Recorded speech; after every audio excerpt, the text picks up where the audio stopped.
बिस्मिल्लाहिर्रहमानिर्रहीम, अस्सलाम वालेकुम वरहमतुल्लाह। आज का हमारा बहुत ज़बरदस्त पैनल हमारे सामने बैठा है। इसमें नवीद अहमद कुरैशी साहब, जो कि मिस्टर बी हनी फार्म्स के एक बिज़नेस भी ओन करते हैं और बहुत पुराने बी कीपर भी हैं। And is apiculturist, can be defined as an एपीकल्चरिस्ट।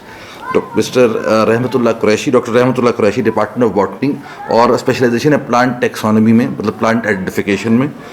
And doctor Mohammad Asif Aziz sahab, department of entomology and incharge of this fabulous bee research unit. मैं बात की शुरुआत करूंगा नवीद भाई से about quality production of honey. एक बी कीपर परस्पेक्टिव से ख़ास तौर पे कि हम कैसे वो क्या स्टेप्स हैं to ensure the quality production, ताकि इंटरनेशनल मार्केट में वो रेट मिल सके और ख़रीदार भी वो रेट दे सके on for the quality production of Honey. तो आप कुछ एस्पेक्ट्स को टच करें और हमें थोड़ा सा बताएं कि हाउ कैन वी इंश्योर कि मयारी शहद की प्रोडक्शन कैसे हो सकती है। बिस्मिल्लाहिर्रहमानिर्रहीम। देखिए, शहद की जो मक्खियाँ हैं पाकिस्तान में 4 इकसाम की पाई जाती हैं। 3 तो हमारी अपनी इंडिजिनस स्पीशीज़ हैं, जिसमें एपिस डोर्साटा है, एपिस सेराना है, एपिस फ्लोरिया है। ये वो मक्खियाँ हैं जो कि इस वक्त ज़्यादातर वाइल्ड के अंदर रह रही हैं और इनका भी शहद पैदा होता है, लेकिन मकामी तौर पे इसकी हार्वेस्टिंग की जाती है। एक तो ये है कि इनकी जो शहद निकालने की मेथडोलॉजी है उसको इम्प्रूव करने की भी ज़रूरत है, ताकि हम इंडिजिनस जो हमारा स्पीशीज़ हैं उनको भी हम लोग फ़ायदेमंद उससे फ़ायदा हासिल कर सकें। इसके साथ साथ हम लोगों ने ना कुछ बीज इंपोर्ट किए हैं जो कि इटली से आई हुई हैं, ओरिजिन उनका है, जिसको एपिस मेलिफेरा लिंगुइस्टिका कहते हैं। अब ये वो शहद की मक्खियाँ हैं जिनको ज़्यादातर फॉर्म्स की सूरत में पाला जा रहा है। हालांकि 70s की दहाई में और 80s की दहाई में हम लोग एपिस सेराना, जो कि इसके एट पार हमारी अपनी मक्खी थी, उसको हम पाला करते थे और उससे ये तमाम जो लवाजमात हैं शहद हासिल करने के वो हासिल किए जाते थे। लेकिन चूँकि ये जो बीज आई ये ज़रा थोड़ी बेहतर करैक्टरिस्टिक्स की थी, तो फिर इन्हीं को अडॉप्ट कर लिया गया। और पूरे पाकिस्तान में इस वक्त अगर आप बी कीपिंग की बात कर रहे हैं तो हम बात करेंगे सिर्फ एपिस मेलिफेरा लिंगुइस्टिका के हवाले से, जो कि इटालियन स्पीशीज़ है, यहाँ पर आई हुई है। अच्छा, इटालियन बीज को हम लोग जो पाल रहे हैं वो हम बी हाइव्स के अंदर पालते हैं। और सबसे पहला स्टेप ये होता है कि वो जो बी हाइव्स हैं वो स्टैंडर्ड होने चाहिए, ताकि उसके साथ हम लोग जो गैजेट्स हैं जो कि रिक्वायर्ड होंगे आगे जा कर के उनकी बेहतर नशोनुमा के लिए और शहद की बेहतर पैदावार के लिए, उन्हें हम लोग यूज़ कर सकें। तो अगर स्टैंडर्ड नहीं होंगे तो फिर हम लोग एक दूसरे के साथ वो अटैच नहीं कर सकेंगे। जैसे कि हम लोग अगर शहद निकालना चाहते हैं without the intervention of brood, यानी उसके अंदर बच्चे जो है वो शामिल ना हो, सिर्फ हनी ही हो, तो उसके लिए हमें क्वीन स्कूटर्स का इस्तेमाल करना पड़ता है। फिर ऐसा भी है कि जिसमें हमें बी स्केप्स का इस्तेमाल करना पड़ता है। तो ये जो चीज़ें हैं जिनका मैं जिक्र कर रहा हूँ आपसे, ये हमारे पास अभी डेवलप होने की ज़रूरत है इस चीज़ की, standardisation of beekeeping equipment की और वो तमाम गैजेट्स जो कि इसमें इस्तेमाल होते हैं।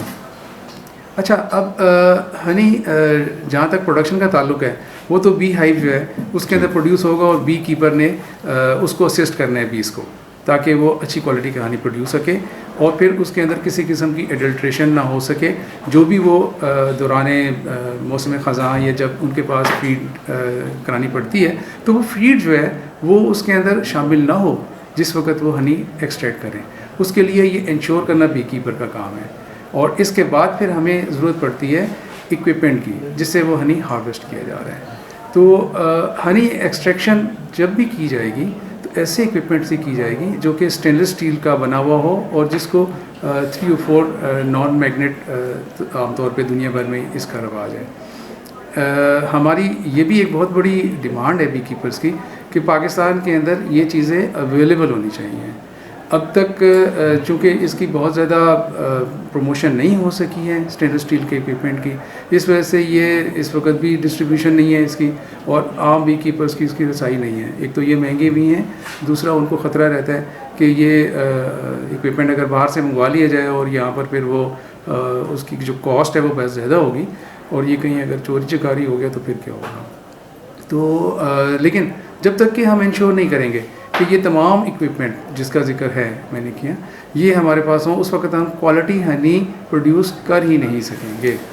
अच्छा, क्वालिटी हनी प्रोड्यूस करने के लिए बी कीपर का जो रोल है वो ये है कि जिस वक्त वो हनी प्रोड्यूस हो रहा हो बीज के पास, तो वो इंश्योर करे कि इसके अंदर ना तो कोई फीड शामिल हुई है और ना ही कोई मेडिसिन जो उसने दी थी इससे प्रीवियसली उसके कोई रेजिड्यूज उसके अंदर रह गए हैं। फिर आखिर में जिस वक्त शहद तैयार हो जाता है, जिसकी इंडिकेशन ये होती है कि छत्ते आमतौर पे सील हो जाते हैं, और अगर सील ना भी हों तो हम लोग शेक टेस्ट होता है जिसके तहत हम लोग इसको चेक कर लेते हैं कि छत्ते को हम पकड़ के उसको वर्टिकल हम पकड़ते हैं उसे, और फिर उसको हम लोग शेक करके देखते हैं।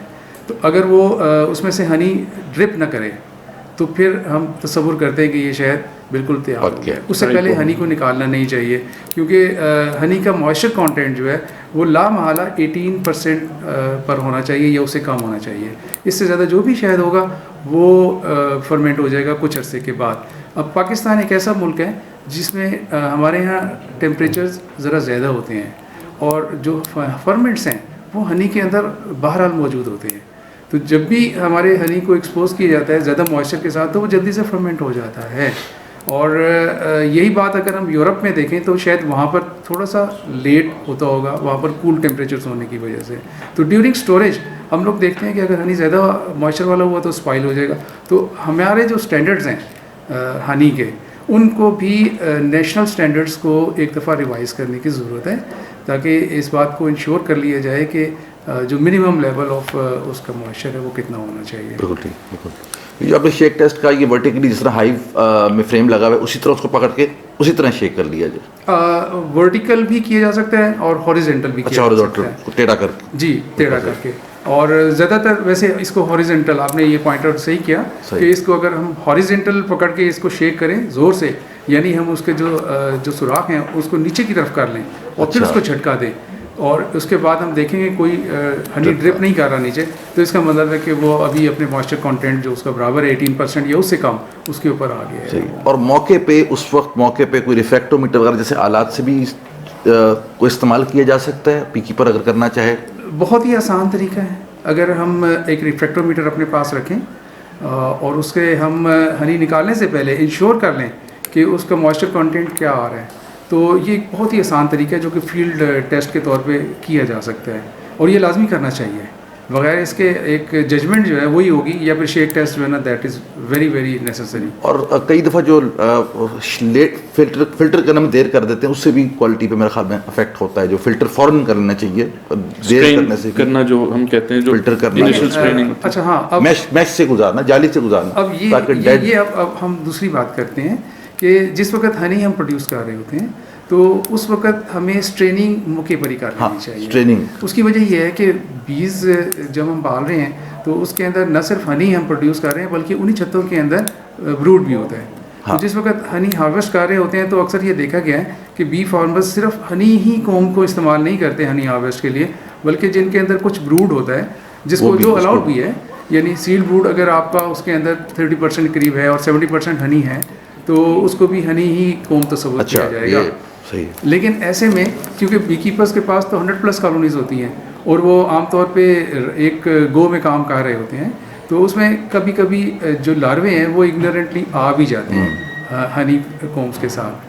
तो जब हम हनी निकाल रहे होते हैं एक्सट्रैक्शन से, साथ ही साथ अगर उसकी स्ट्रेनिंग कर ली जाए तो जो फिल्ट्रेशन तो मुराद कुछ और चीज़ हो जाती है। मैं क्लियर कर दूं ऑडियंस के लिए, वो तो बहुत टाइट मैश से गुजारने से तो वैसे अफादियत उसकी ख़त्म हो जाती है। तो बहरहाल हम एक बेसिक लेवल की जाली से गुजारने की बात कर रहे हैं। हनी को हम लोगों ने कभी भी फिल्ट्रेशन की तरफ नहीं लेके जाना, वो हमने उस तरफ लेके भी नहीं जाना, क्योंकि अगर आप हनी को फिल्टर कर रहे हैं तो इसका मतलब है कि आप उसको क्योंकि गाढ़ा होता है ना शायद, तो फिल्टर तो करना तब पड़ेगा जब उसको आपने उसको कोई हीट दी है, लेकिन हम नहीं चाहते कि हनी को हीट दें ताकि उसके एंजाइमेटिक वैल्यू जो है वो बरकरार है। और बी कीपर के एंड से या बी कीपर के पर्सपेक्टिव से मैं समझता हूँ कि जब प्रोड्यूसर है उससे तो किसी किस्म का भी हनी ऐसा पैकर के पास जाना ही नहीं चाहिए जिसको फिल्टर किया गया हो। जस्ट सिंपल स्ट्रेनिंग जो है ना, सर और कोई ऐसा कोई एस्पेक्ट थोड़ा जिसको आप देखें कि ये जो आप मेरे ख्याल में कि एवरीबडी शुड नवीद भाई के पास ज़रूर तो आएँ, सीखें भी ज़रूर, क्योंकि सीखना और खैर लेना जहाँ जहाँ से मिल सकती है ज़रूर करनी चाहिए, ताकि इंडस्ट्री मजबूत हो, इंडस्ट्री को पनपे और सब और पॉवर्टी एलिवेशन हो, ख़ास तौर पे रूरल एरियाज़ के अंदर, ख़ास तौर पे एरियाज लाइक जिस तरह हमने बात की बलूचिस्तान की और के फाटा या ऐसी पावरेस्ट एरियाज जिनको हम उठाना चाहते हैं। तो मेरा ख्याल में कि असासा है हमारे मुल्क का और हमें सबसे ज़रूर तलब करनी चाहिए for the betterment of the industry. Faheem भाई, एक सवाल मेरे ज़हन में ये आ रहा था कि नवीद साहब, अगर हम कहते हैं कि हम शेक टेस्ट करेंगे या कैपिंग हुई भी हो, सील किया वो मक्खियों ने फ्रेम पर, तो कितना परसेंट आइडियली होना चाहिए, कैपिंग होनी चाहिए कि हम समझें कि ये तैयार है? या अगर शेक टेस्ट करने के लिए हमें क्या एक निशानदेही है कि जिससे हमें पता चले कि हम ये मौका है शेक टेस्ट करने का? जो इसकी एक इंडिकेशन है ना, सबसे वाज़ेह है, वो तो बाहर से हम देख के कर सकते हैं। अभी छत्ते को अभी ओपन करने की ज़रूरत ही नहीं है अभी हाइव को। वो ये होता है कि एक तो फ्लोरिंग जिसके ऊपर मक्खियाँ काम कर रही हैं वो ख़त्म हो जानी चाहिए सराउंडिंग में। सेकेंडली जो बीज की एक्टिविटी है वो ख़त्म हो जाती है, बहुत स्लो हो जाती है। और इसका एक बहुत बड़ी वाज़ेह जो इंडिकेटर है वो ये होता है कि जिस वक्त शहद की मक्खियाँ हनी कलेक्ट कर रही होती हैं तो उस टाइम पे ना वो दिन भर उसको जमा करती हैं, और दिन को तो हमें समझ नहीं आती है लेकिन वो उसको ड्राई कर रही होती हैं, जिसकी ख़ास वॉइस होती है, आवाज़ होती है जो कि काफ़ी लाउड होती है। तो लेकिन रात के वक्त हमें साफ़ तौर पे वो वाज़ेह सुनाई देती है कि वो रात को ना एक ऐसी जैसे आबशार सी है वो बह रही है। तो इस तरतीब से आपको पता चल जाता है कि अभी हनी और आ रहा है और अभी मज़ीद जो है ना टाइम देने की ज़रूरत है।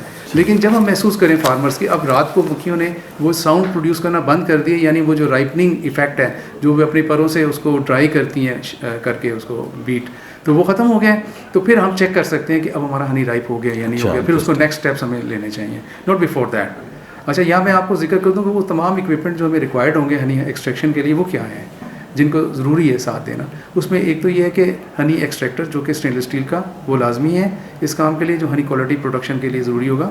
इसके साथ साथ हमें ग्रेविटी स्ट्रेनर जिसमें से हम लोग कंटिन्यूसली स्ट्रेन करते रहें हनी को और वो ब्लॉक ना हो, तो वो रिक्वायर्ड होगा।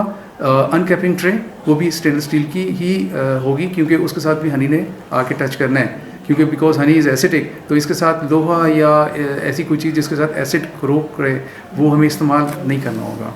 फिर जो कैन इस्तेमाल करने हैं हमने इसको ट्रांजिट करने के लिए वो भी फूड ग्रेड होने चाहिए, और आमतौर पे फूड ग्रेड भी फ्रेश होने चाहिए क्योंकि प्लास्टिक जो है ना उसके ग्रेन्स मोटे होते हैं, अगर उसमें कोई और चीज़ पहले यूज़ की गई है तो उसकी स्मेल और रेजिड्यूज रह जाते हैं उसके अंदर, तो फ्रेश का इस्तेमाल बहुत ज़रूरी है।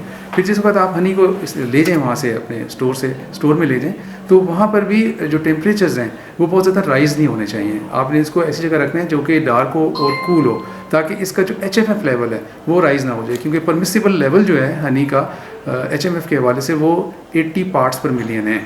इससे ज़्यादा अगर हो जाएगा तो फिर वो टेबल यूज़ में नहीं रहेगा, फिर वो कन्फेक्शनर्स के लिए रह जाएगा। तो यानी जिन्होंने उसको कुछ और बेकिंग के लिए करना है या बेकिंग करना है। मैक्सिमम टेम्परेचर कितना जाना चाहिए स्टोरेज रूम में? कोई नॉर्मली 20 to 25 से एक्सीड ना करें, 20 to 25 इज आइडियल। लेकिन कोई भी ऐसी जगह जो कि क्योंकि हम लोग इसको रखना नहीं चाहेंगे कोल्ड स्टोरेज के अंदर ले जाके, क्योंकि हनी की ग्रेनुलेशन का भी एक इशू आ जाएगा। फिर पीपल जो बहुत से लोग हैं वो ये चाहते हैं कि उनको हनी जो है ना लिक्विड हालत में ही मिले, जो प्रोसेसर्स है उनकी भी यही ख्वाहिश होगी। तो हनी 10 to 14 डिग्रीज़ के ऊपर फ़ौरन से जम जाता है, जल्दी जल्दी जमना शुरू हो जाता है। तो इसको अगर हम अवॉइड कर लेते हैं टेम्परेचर को तो any temperature is good but not very high, ताकि उसका HMF लेवल राइज हो जाए। और एक और ऐसा टेम्परेचर है जो कि -1 डिग्रीज़ है, अगर हम इसके ऊपर हनी को रखें -1 के ऊपर तो वो सारी बार भी पड़ा रहेगा तो वो शहद जमेगा नहीं, वो लिक्विड हालत में ही रहेगा। तो चाहे वो कोई भी शहद हो, जैसे कि ब्रासिका का हनी है, लोकार्ड का है, भीकड़ का है, ये वो हनी है, इनको भी आप रिटेन कर सकते हैं -1 के ऊपर कोल्ड स्टोरेजेस में रख के, और उनकी क्वालिटी जो है ना वो बिल्कुल वैसी ही रहेगी जैसे आपने पहले दिन निकाली थी। This is a very important point कि ख़ासतौर पे एक्सपोर्टर्स के लिए, लोकल ट्रेडर्स के लिए, जिन मार्केट्स में इस अभी जो है जमा हुआ शहद बेचना मुश्किल है, तो वो अपने जो स्टोर्स हैं उनको -1 पे अगर मेंटेन कर लें टेम्परेचर को तो वो वहाँ जो है ये किया जा सकता है, उसको जमने से बचाया जा सकता है। एक तो आपकी ये बात है दुरुस्त कि there are high end markets जहाँ पर वो क्रीम हनी जो है वो भी पसंद किया जाता है, और चूंकि लोगों का अवेयरनेस है, जैसे हम यूरोपियन मार्केट की बात कर रहे हैं, वहाँ पर बहुत सारे लोग ऐसे हैं जो कि पसंद करते हैं कि उनको अनफिल्टर्ड हनी मिले, लेकिन जब उनको लिक्विड हनी हम ऑफ़र करते हैं तो अक्सर उनकी तरफ से ये शिकायत आती है कि शायद ये कहीं आपने लिक्विफाई इसको किए हुआ है फिल्ट्रेशन के ज़रिए से, तो they demand cream Honey. Pakistan के अंदर अभी तक क्रीम हनी जो है ना इसके ऊपर काम नहीं हुआ। एक मरतबा शायद एक इदारे ने इसके लिए कुछ कोशिश की थी और उन्होंने मार्केट में इसे लॉन्च किया था, लेकिन वो लोगों की समझ में नहीं आया कि ये क्या प्रोडक्ट है, तो फिर उन्होंने उसको डिसकंटिन्यू कर दिया। लेकिन अगर इसकी सरपरस्ती सरकारी सतह पर हो जाए और प्रमोशन की जाए और बताया जाए लोगों को कि शायद जम जाता है और इसके अंदर लोगों के लिए फ़ायदा है कि अगर वो क्रिस्टलाइज हनी को इस्तेमाल करें, तो उसकी एक इम्प्रूव फॉर्म जो है वो क्रीम हनी है। तो चूँकि जब क्रिस्टलाइज होता है शहद तो उसके जो दाने हैं वो थोड़े मोटे मोटे बनते हैं, तो उनको इस्तेमाल करते हुए हर आदमी इंजॉय नहीं करता। लेकिन क्रीम फार्म के अंदर हनी बहुत पेस्ट नुमा हो जाता है, तो उसका इस्तेमाल आसानी से हो सकता है, उसको ब्रेड के ऊपर भी स्प्रेड किया जा सकता है। तो क्रीम हनी की प्रोडक्शन पाकिस्तान में अगर रवाज पा जाती है तो मैं समझता हूँ कि पाकिस्तान में लोग जो हैं वो अच्छी क्वालिटी का हनी, जो कि मेहनत कश जो बी कीपर हैं वो प्रोड्यूस करते हैं, वो उसकी मेहनत रायगा नहीं जाएगी, और ये फिल्ट्रेशन का जो अमल है इससे बच के शायद लोगों तक पहुँच जाएगा। ये बहुत इंपॉर्टेंट है।